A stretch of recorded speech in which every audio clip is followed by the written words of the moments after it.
magic. Not a puzzle to be solved, but a mystery to be experienced.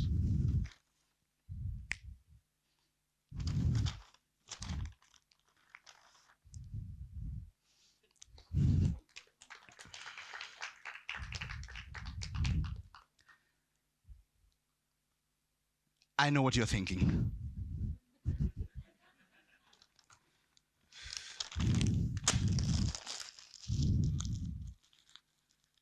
Catch. Now, those are the words of one of my favorite magicians, Eugene Berger. But let us go back in time a little bit more, to the mid-1800s, to another Eugene, Jean-Eugène Robahudan, considered to be the father of modern magic. Now, in the words of Jean-Eugène Robahudan, a magician is an actor playing the part of a magician. Yes, we pretend to have supernatural powers and we use them to find your card. Sir, you caught the paper bag, right? Could you please point to anybody in the audience? Point to somebody in the audience. Take your time, I get paid by the hour, sir. All right, whoever sir is pointing to, please stand up. Let's get him a microphone. All right, you have a microphone for you right there. So what we have here are the values of the cards. So I would like you to pick a value, either from ace through king, and shout it out into the microphone. Go ahead, pick a value. 3. 3, fantastic. And now pick a suit. We've got the clubs, the hearts, the spades, and the diamonds. Pick a suit. Hearts. The 3 of hearts. Do you want to stick with that? Do you want to change your mind? I want to stick with it. You want to stick with that. All right. Now, inside this deck of cards, the 3 of hearts, we had one card and one card only that was actually facing the other way. And that was your 3 of hearts. Really? Okay. That was your 3 of hearts. Thank you. Do you know that a bumblebee cannot fly? Physically, the body of a bumblebee is of such an odd shape that its tiny wings cannot support its weight. But the body of a bumblebee has a cavity, and when those tiny wings flap at an incredible speed, it creates a resonance of sound. And when that resonance of sound matches the frequency of the bumblebee's surroundings, it causes the creature to levitate. Fascinating, isn't it? It is also not true. But for a moment there you believed me, because who, with such confidence and flair, would blatantly lie to you on a TEDx stage? This guy. But that is exactly why magic works. Magic is your brain coming to the wrong conclusion for all the right reasons. Now, I am not the only liar in this room. Our brains have been lying to us all the time. I am not going to use ChatGPT. Everyone else has it all figured out. I will start this project tomorrow. And I'll tell you why our brains lie to us. It is because our brains are tired and lazy. Like, come on, our brains are working constantly from the time we are born all the way till the time we fall in love. And then it's all downhill from there. So let us try an experiment with our brains. What I have here are a few cards. Now, on these cards, I've got words. The words are in color. I want you to ignore the color and call out the words when I say now, all right? Ignore the colors and call out the words now. I think we can do better than that. One more time. Now. Fantastic. That was good. Let's try it again. This time, ignore the words, but call out the colors. When I say now, nice and loud, top of your voice. Ignore the words, call out the colors now.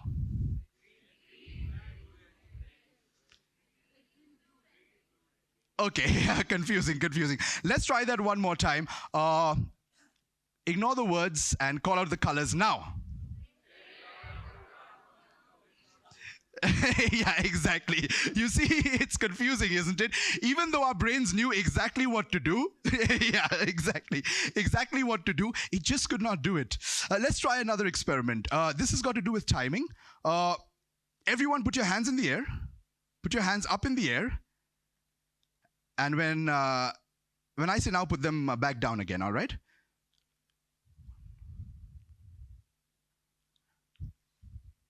Now.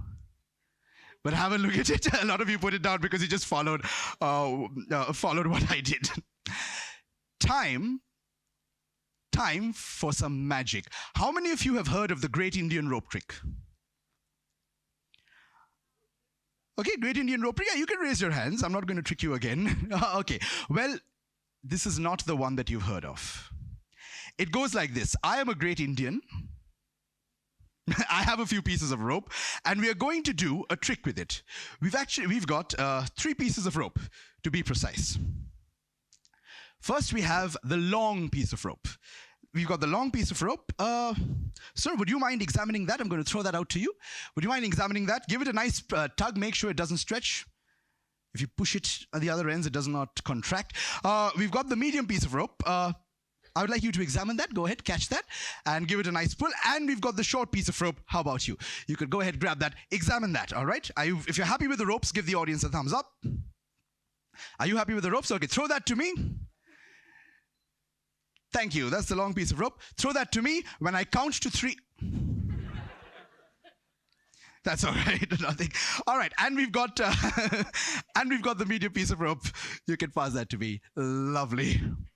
3 pieces of rope, 3 different lengths. Now, I'm sure that you examined that piece of rope and you found it to be the long piece. You examined that piece of rope, you found it to be the medium piece. You examined the short piece of rope, you found it to be the short piece.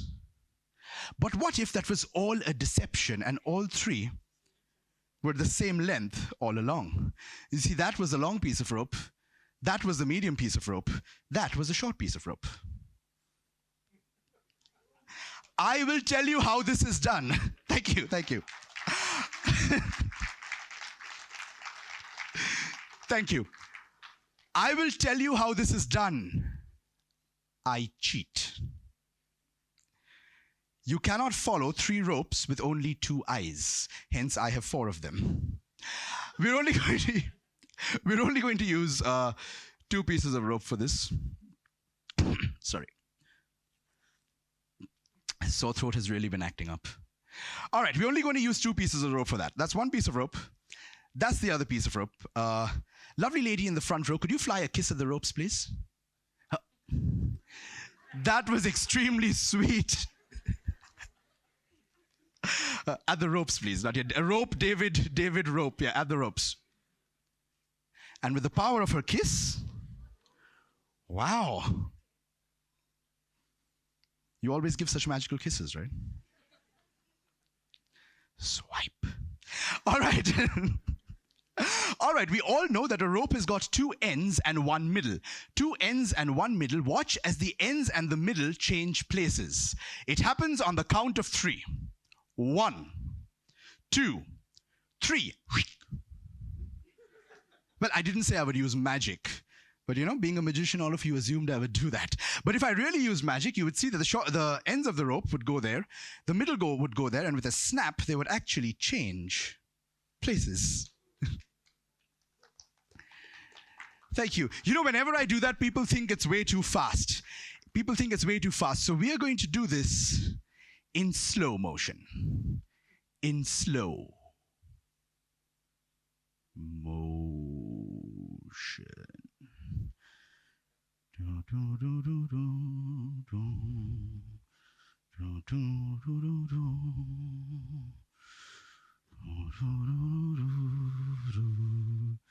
we'll go a little faster than that.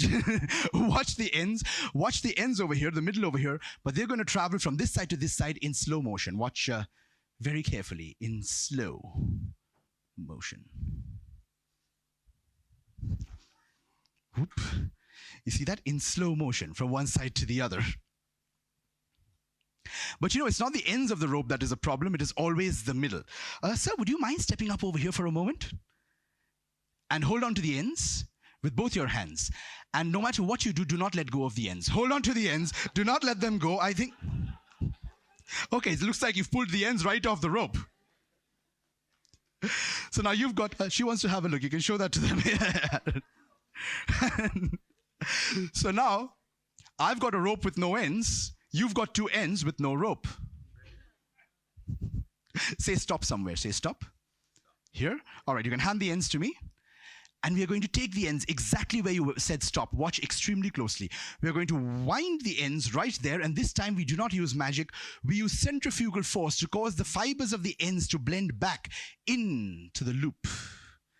Just like that.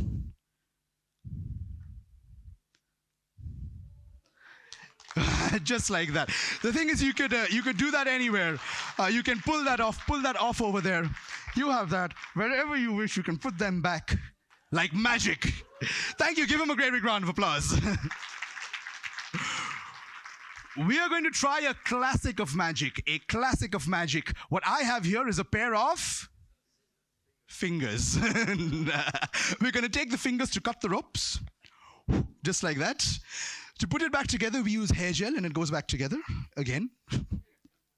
But if you remember, we actually did not start off with one piece of rope. We started off with three.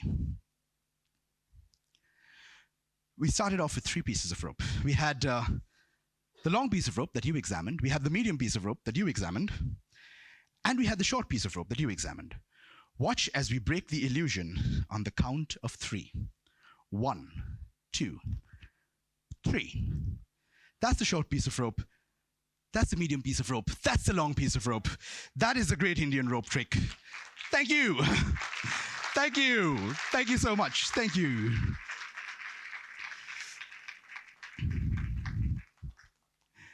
Thank you. Reality isn't something we see.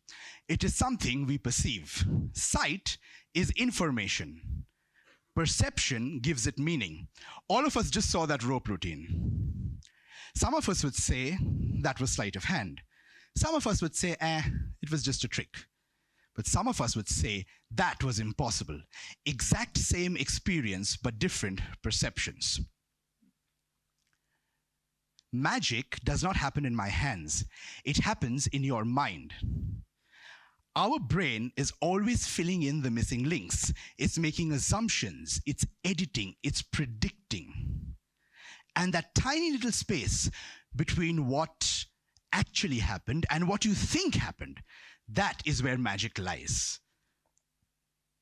Like your brains have been filling in the missing links all this time. These glasses have no glasses. Earlier on, the watch that I referred to does not exist. Somewhere along the talk, my bow tie disappeared.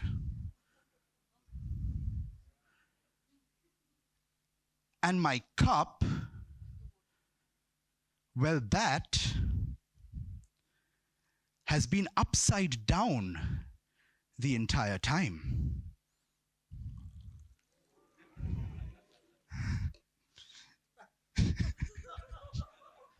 Cheers.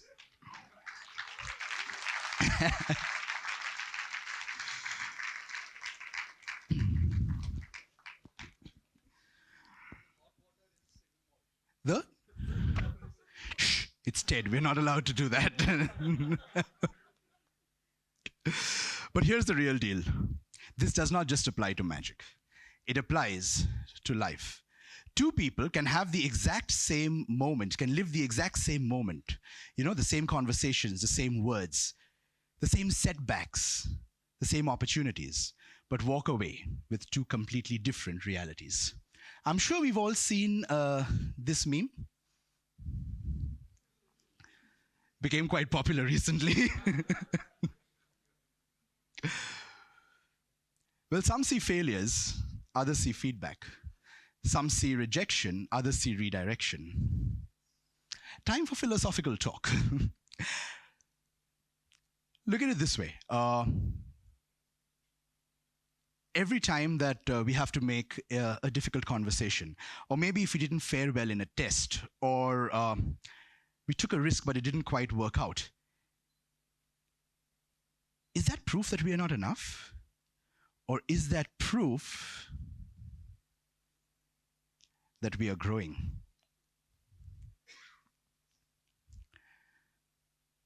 Our brains are constantly creating their own magic. Our brains highlight certain aspects while editing the others. And it creates a story and then convinces us that that story is reality. But what if we pause and choose that story?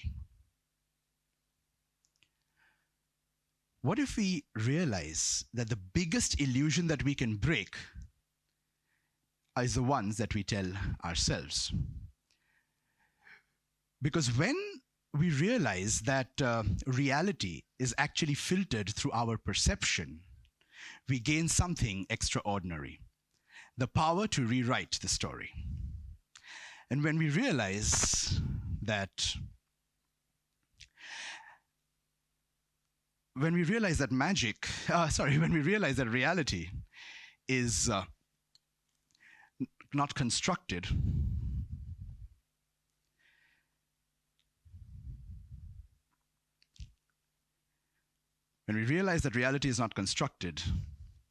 we don't just experience magic.